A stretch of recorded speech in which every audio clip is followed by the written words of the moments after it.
La plume de pan. Est-ce que vous savez pourquoi Krishna a une plume de pan dans sa coiffure? Je vais vous lire une petite histoire. Ils sont tellement mignons, les Indiens. Un jour, Krishna se réveilla en premier. Krishna, il était vacher. Et il allait garder les vaches avec les copains et les copines vachères dans la montagne. Puis un matin, il se réveilla plus tôt que les autres. Et alors, il s'est dit qu'il allait réveiller les copains avec sa flûte. Donc Krishna, il prend sa flûte, il joue de la musique. Et là, tous les cœurs des êtres vivants sont pris de tendresse et de bonheur et de joie. Et particulièrement les pans. C'était pas loin. Et donc les pans se mettent à faire la roue, dérouler boulet, la ronde, ils dansent peut-être même la polka. Et alors là, vraiment, ils sont complètement in love.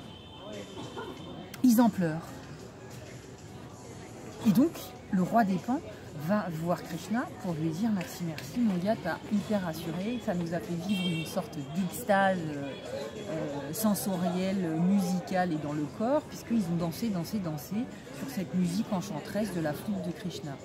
Et donc Krishna, trop touché par les pans, il leur dit oh, mais je suis trop content, moi aussi je pleure. Et du coup, Krishna, il se met à pleurer de joie devant les pans.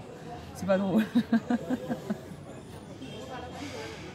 Et les pans lui disent, la seule façon que nous pouvons avoir de te remercier, c'est de t'offrir la seule chose que nous avons, ces belles plumes de pan. Alors serre-toi. Krishna pleure d'émotion, il est très touché, et donc il prend quelques plumes de pan qu'il fixe dans sa coiffure. Et depuis, il a des plumes de pan dans son turban. Et voilà pourquoi Krishna a des plumes de pan dans son turban. Namaste.